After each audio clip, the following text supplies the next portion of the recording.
ನಮಸ್ತೆ, welcome back to Anitha locks. ಇವತ್ತು ನಾವು ತರಕಾರಿಗಳನ್ನ ಉಪಯೋಗಿಸಿ ವೆಜ್ ಬಾಲ್ಸ್ ಮತ್ತು ವೆಜ್ ಕಟ್ಲೆಟ್ನ ಮಾಡೋಣ. ಯಾವ ರೀತಿ ಮಾಡೋದು ಅಂತ ತಿಳಿಯೋಣ. ಇದು ವೆಜ್ ಕಟ್ಲೆಟು ಮತ್ತು ವೆಜ್ ಬಾಲ್ಸ್, ರುಚಿ ರುಚಿಯಾದ ವೆಜ್ ಬಾಲ್ಸ್ ಮತ್ತು ವೆಜ್ ಕಟ್ಲೆಟ್.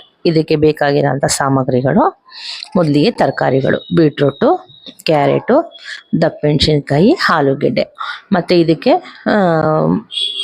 ಕಾರ್ನ್ ಹಾಕ್ಬೋದು, ಮತ್ತು ಸಣ್ಣದಾಗಿ ಹೆಚ್ಚಿ ಬೀನ್ಸ್ ಹಾಕ್ಬೋದು, ಸಣ್ಣದಾಗಿ ಹೆಚ್ಚಿ ಮಶ್ರೂಮ್ ಹಾಕ್ಬೋದು. ನಾನು ಇಲ್ಲಿ ಮನೇಲಿ ಯಾವ ತರಕಾರಿ ಇದೆ ಆ ತರಕಾರಿ ಹಾಕ್ತೇನೆ. ಮತ್ತು ಇದಕ್ಕೆ ಬ್ರೆಡ್ ಬೇಕು. ನಾನಿಲ್ಲಿ ವೀಟ್ ಬ್ರೆಡ್ ತೊಗೊಂಡಿದ್ದೀನಿ. ಮತ್ತು ಇಲ್ಲಿ ಬೆಳ್ಳುಳ್ಳಿ, ಕೊತ್ತಂಬರಿ ಸೊಪ್ಪು, ಹಸಿಮೆಣಸಿನ್ಕಾಯಿ, ಶುಂಠಿ ಮತ್ತು ಈರುಳ್ಳಿ ಎಲ್ಲ ಪ್ರತಿಯೊಂದನ್ನು ಸಣ್ಣಗೆ ಹೆಚ್ಕೊಳ್ಳೋಣ. ನೋಡಿ, ಎಲ್ಲ ರೆಡಿ ಮಾಡಿದ್ದೀನಿ. ಈಗ ಹೆಚ್ಚಬೇಕೀಗ ಈರುಳ್ಳಿ, ಹಸಿಮೆಣಸಿನ್ಕಾಯಿ, ಬೆಳ್ಳುಳ್ಳಿ, ಶುಂಠಿನ ಹೆಚ್ಚಿದ್ದೀನಿ. ಕ್ಯಾರೆಟು ಮತ್ತು ಬೀಟ್ರೋಟ್ನ ತುರ್ಕೊಂಡಿದ್ದೀನಿ. ದಪ್ಪಮೆಣಸಿನ್ಕಾಯಿನ ಸಣ್ಣಗೆ ಹೆಚ್ಚಿದ್ದೀನಿ. ಕೊತ್ತಂಬರಿ ಸೊಪ್ಪನ್ನು ಕೂಡ ಸಣ್ಣಗೆ ಹೆಚ್ಚಿದ್ದೀನಿ. ನಾನು ಇದನ್ನೆಲ್ಲ ಅಗರ್ ಅವ್ರ ವೆಜ್ ಕಟರಿಂದ ಕಟ್ ಮಾಡಿದ್ದೀನಿ. ನೀವು ಅದಿಲ್ಲ ಅಂತಂದರೆ ಮಾಮೂಲಿ ಚಾಕುಲಿ ನೀವು ಹೇಗೆ ಕಟ್ ಮಾಡ್ಕೊತೀರ ಹಾಗೆ ಸಣ್ಣಗೆ ಹೆಚ್ಚಬೇಕು ಮಾತ್ರ, ಅಷ್ಟೇ. ಈ ಚಾಪರ್ ಅಂತೂ ತುಂಬ ಚೆನ್ನಾಗಿದೆ. ಮನೇಲಿ ಗೃಹಿಣಿಯರಿಗೆ ತುಂಬ ಉಪಯೋಗ ಆಗೋಂಥ ಚಾಪರ್ ಇದು. ಇಲ್ಲಿ ಒಂದು 8 ಪೀಸಷ್ಟು ಬ್ರೆಡ್ನ ತೊಗೊಂಡು, ವೀಟ್ ಬ್ರೆಡ್ನ ತೊಗೊಂಡು ಮಿಕ್ಸಿಲಿ ಪುಡಿ ಮಾಡಿ ಇಟ್ಟಿದ್ದೀನಿ ನೋಡಿ. ಮತ್ತು ತೊಗೊಂಡಂಥ ಆಲೂಗೆಡ್ಡೆನ ಬೇಯಿಸಿ ಇಟ್ಟಿದ್ದೀನಿ ನೋಡಿ. ಈ ರೀತಿ ಇಷ್ಟು ಸ್ಮೂತಾಗಿ ಬೆಂದಿರಲಿ ಆಲೂಗೆಡ್ಡೆ. ಯಾಕೆಂದರೆ ವೆಜ್ ಬಾಲ್ಸ್ ಮಾಡ್ತಾರೆ ಅಂದರೆ ಆಲೂಗೆಡ್ಡೆ ಚೆನ್ನಾಗಿ ಬೆಂದಿರಬೇಕು. 8 ಪೀಸ್ ಬ್ರೆಡ್ಡು, ಆಲೂಗೆಡ್ಡೆ, ಮತ್ತು ಇದಕ್ಕೆ ಬೇಕಾಗಿರೋಂಥದ್ದು ಚಾಟ್ ಮಸಾಲ, ಆಮ್ಚೂರ್ ಪೌಡರು, ಮತ್ತು ಬ್ಲ್ಯಾಕ್ ಸಾಲ್ಟು, ಮತ್ತು ಚಿಲ್ಲಿ ಪೌಡ್ರು. ನಂತರದಲ್ಲಿ ಇದಕ್ಕೆ ಸ್ವಲ್ಪ ಜೀರಿಗೆ ಪುಡಿ ಕೂಡ ಹಾಕಬೇಕು. ತೋರಿಸ್ತೀನಿ ನೋಡಿ. ನಾನು ಜೀರಿಗೆ ಪುಡಿ ಮಾಡಿಟ್ಟಿದ್ದೀನಿ. ಜೀರಿಗೆ ಪುಡಿ ಇದು ತೊಗೊಂಡಂಥ ಎಲ್ಲ ಪುಡಿಗಳನ್ನೂ ತಟ್ಟೆಗೆ ಹಾಕಿಟ್ಟಿದ್ದೀನಿ ನೋಡಿ. Chilli powder, amchur powder, chaat masala, black salt, chaat masala ಇಷ್ಟನ್ನು ತಟ್ಟೆಗೆ ಹಾಕಿಟ್ಟಿದ್ದೀನಿ. ಮತ್ತು ಉಪ್ಪು ತೊಗೊತೀನಿ ಈಗ. ಯಾಕಂದರೆ ಚಾಟ್ ಮಸಾಲದಲ್ಲೂ ಉಪ್ಪಿದೆ, ಬ್ಲ್ಯಾಕ್ ಸಾಲ್ಟು ಕೂಡ ಉಪ್ಪಿರೋದ್ರಿಂದ ನಾವು ಉಪ್ಪಿನ ಪ್ರಮಾಣನ ಕಡಿಮೆ ಉಪಯೋಗಿಸೋಣ ಇಲ್ಲಿ. ಮತ್ತು ನೋಡಿ ಬೇಕಾದ್ರೆ ರುಚಿನ ಹಾಕೊಬೋದು.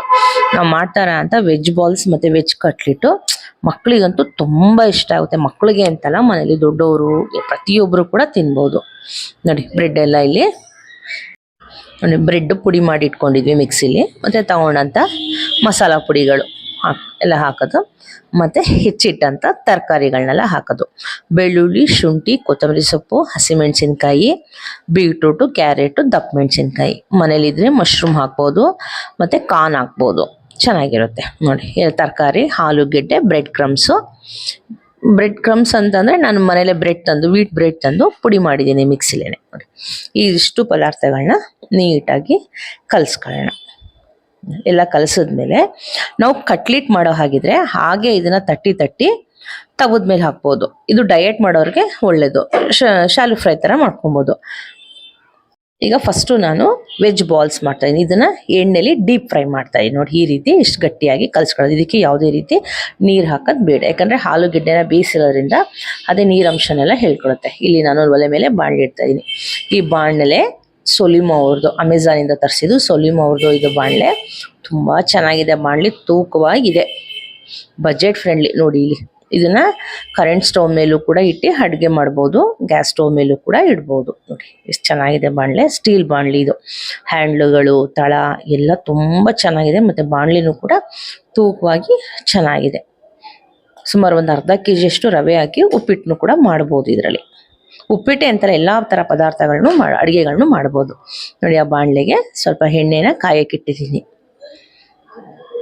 ನಾವು ರೆಡಿ ಮಾಡಿದಂಥ ಈ ವೆಜ್ ಇದನ್ನೆಲ್ಲ ಉಂಡೆ ಕಟ್ಟಿ, ನಮಗೆ ಎಷ್ಟು ಗಾತ್ರದಲ್ಲಿ ಬೇಕೋ ಅಷ್ಟು ಗಾತ್ರದಲ್ಲಿ ಉಂಡೆ ಕಟ್ಟಿ ಎಣ್ಣೆಗೆ ಹಾಕೋಣ. ಇದೇನಾದ್ರು ಸ್ವಲ್ಪ ಎಣ್ಣೆಯಲ್ಲಿ ಹೊಡೆದೋಯ್ತು ಅಂತ ಅಂದರೆ ಸ್ವಲ್ಪ ಕಡಲೆ ಹಿಟ್ಟಿರುತ್ತಲ್ಲ, ಕಡಲೆ ಹಿಟ್ಟನ್ನ ಸ್ವಲ್ಪ ಮಿಕ್ಸ್ ಮಾಡಿ ಉಂಡೆ ಕಟ್ಟಿ ಹಾಕ್ಬೋದು ನೋಡಿ. ಈಗ ಹಾಕ್ತಾ ಇದ್ದೀನಿ. ಯಾವುದೇ ರೀತಿ ಹೊಡೆದಿಲ್ಲ ಅಲ್ಲ. ನಿಮ್ಗೆ ಏನಾದ್ರು ಹೊಡೆದೋಗುತ್ತೆ ಅನ್ನೋ ಭಯ ಇದ್ದರೆ, ಹೊಡೆದೋದ್ರೆ ಸ್ವಲ್ಪ ಕಡಲೆಬೇಳೆ ಹಸಿಟ್ಟನ್ನ ಹಾಕಿ, ಅಂದರೆ ನಾವು ಬಜ್ಜಿ ಎಲ್ಲ ಮಾಡ್ತೀವಲ್ಲ ಆ ಕಡಲೆ ಹಿಟ್ಟನ್ನ ಹಾಕಿ ಕಲಿಸ್ಬಿಟ್ಟು ಉಂಡೆ ರೀತಿ ಹಾಕ್ಬೋದು ನೋಡಿ. ಇದೆಲ್ಲ ಹಾಕ್ತಾ ಇದ್ದೀನಿ. ಡಯಟ್ ಮಾಡೋರು ಕಟ್ಲೆಟ್ ಮಾಡ್ಕೊಬೋದು. ಇಲ್ಲ ನನಗೆ ಎಣ್ಣೆಲೆ ಕರಿಯೋದು ಬೇಕು, ಶಾಲೆ ಫ್ರೈ ಇಷ್ಟ ಅಂದರೆ ಈ ಥರ ಎಣ್ಣೆಲೂ ಕೂಡ ಕರಿಬೋದು ನೋಡಿ.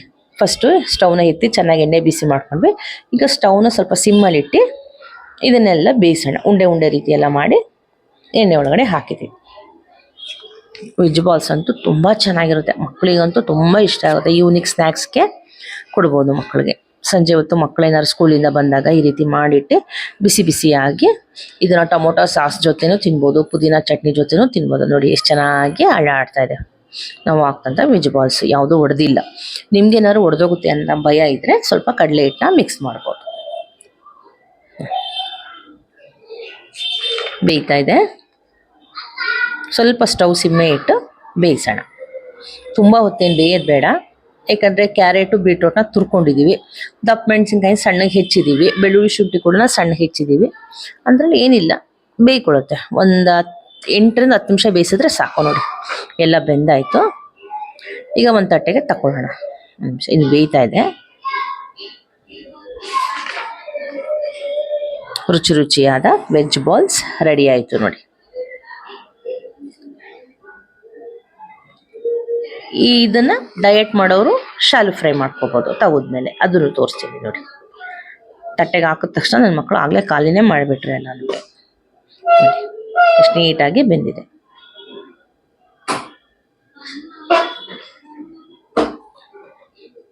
ಈಗ ಕಟ್ಲೆಟ್ ಹೇಗೆ ಮಾಡೋದು, ಶಾಲು ಫ್ರೈ.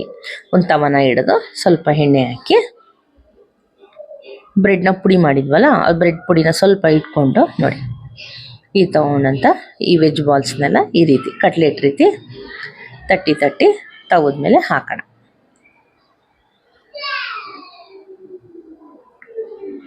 ಮಕ್ಕಳಿಗೆ ಬೇಕಂದರೆ ಡೀಪ್ ಫ್ರೈ, ಡಯಟ್ ಮಾಡೋರಿಗೆ ಶಾಲು ಫ್ರೈ, ಎರಡೂ ಕೂಡ ಮಾಡ್ಬೋದು ನೋಡಿ. ಬ್ರೆಡ್ ಕ್ರಮ್ಸಲ್ಲಿ ಈ ರೀತಿ.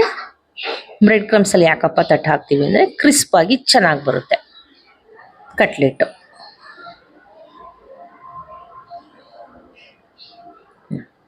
ರುಚಿ ರುಚಿಯಾದ ವೆಜ್ ಕಟ್ಲೆಟ್ ರೆಡಿ.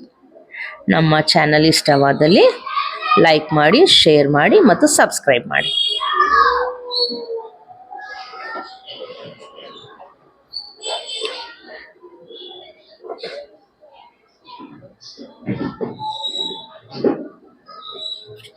ತುಂಬ ಸೀಸೋದು ಬೇಡ, ಇದನ್ನು ಸ್ವಲ್ಪ ಕಡಿಮೆ ಉರಿನೇ ಇಟ್ಟು ಬೇಯಿಸೋಣ.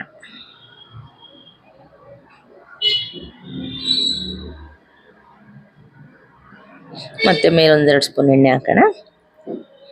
ಶಾಲು ಫ್ರೈಗಿನಷ್ಟು ಎಣ್ಣೆ ಇಡ್ಸಲ್ಲ ನೋಡಿ. ರುಚಿ ರುಚಿಯಾದ ವೆಜ್ ಕಟ್ಲೆಟ್ ಮತ್ತು ವೆಜ್ ಬಾಲ್ಸ್ ರೆಡಿಯಾಗಿದೆ.